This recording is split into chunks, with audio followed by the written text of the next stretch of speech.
अकबर ने बीरबल से पूछा,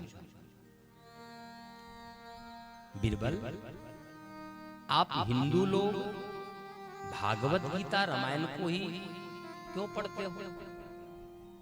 अरे कुछ नया लिखो ना, उसको पढ़ो। जहां देखो भागवत का पाठ, रामायण का पाठ, गीता का पाठ, कुछ नया पाठ नहीं कर सकते क्या? तब बीरबल ने अकबर से कहा, जहां पना क्षमा कर।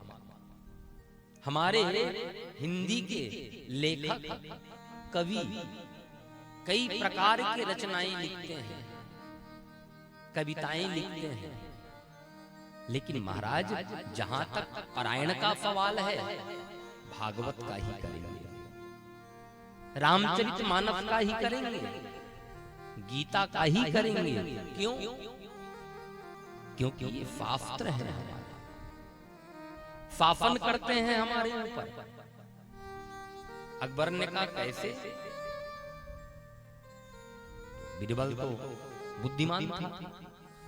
बीरबल ने सोचा बोल करके नहीं, कुछ करके समझाऊं। तो बीरबल ने देखा अकबर के बगल में अकबर का बॉडीगार्ड खड़ा था, अंगरक्षक। बीरबल ने उस अंगरक्षक से कहा, ए सुन मेरी बात, ये बादशाह मान नहीं रहा है, इसको जाके ना एक थप्पड़ लगा। तो दरबार में जितने लोग बैठे थे सब हंसने लगे। क्यों? क्योंकि लोग तो जानते थे बीरबल का स्वभाव कैसा है, ये तो विनोद करता है, मजाक करता है, सबको पता था। दरबार में जितने लोग बैठे थे सब हंसने लगे। राजगादी पर बैठे बैठे अकबर भी हंसने लगा। और तब बीरबल ने दूसरी बार कहा उसी अंगरक्षक से, अरे तुमने सुना कि नहीं, मैंने क्या कहा? बादशाह को एक थप्पड़ लगा।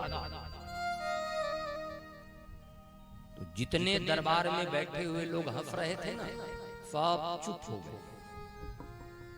बादशाह अकबर भी बैठे बैठे चुप हो गया। सब मन में सोचने लगे, आज बीरबल को क्या हो गया है? बादशाह को मारने के लिए बोल रहे हैं, इसकी बुद्धि ठिकाने में है कि नहीं?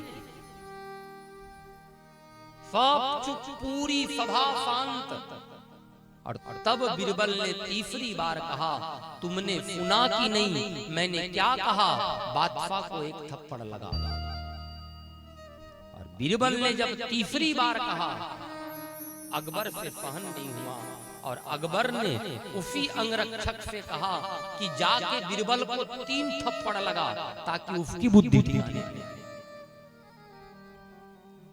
और बॉडीगार्ड गया, अकबर को 3 थप्पड़, बीरबल को 3 थप्पड़ रसीद करके दे दिया। लो। हाथ जोड़कर बीरबल ने कहा अकबर से, महाराज यही आपके प्रश्न का जवाब है। अकबर ने कहा, ये कैसा जवाब है? हाँ महाराज, यही जवाब है।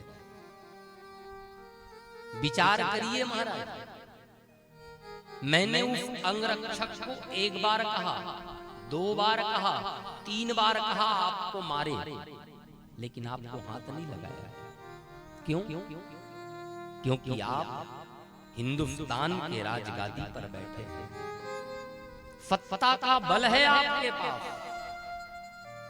और मैं यही कहना चाहता हूं जहां पना, यदि सत्ता का बल इतना काम करता है तो साधना का बल कितना काम करेगा। हमारे ऋषि मुनि शास्त्र में, पुराण में जो बोले हैं वो साधना के बल पर बोले हैं, इसीलिए इनका पारायण होता है, पाठ होता है। ये तो हमारे हिंदी के लेखक कवि कई उपन्यास लिख रहे हैं, कई कविता लिखते हैं जो स्कूल कॉलेज में पढ़ाया जाता है, लेकिन जहां तक भजन का सवाल है, सूरदास का ही गाएंगे, कबीर दास का ही गाएंगे, मीराबाई का ही गाएंगे, क्योंकि इन्होंने जो लिखा है वो साधना के बल पर लिखा है। पारायण तो उसी के करेंगे ना जो साधना के बल पर हो। तो ये शास्त्र है महाराज, हम पर शासन करता है। तो पहली बात भागवत संहिता है, दूसरी बात भागवत शास्त्र है, और तीसरी बात भागवत पुराण है।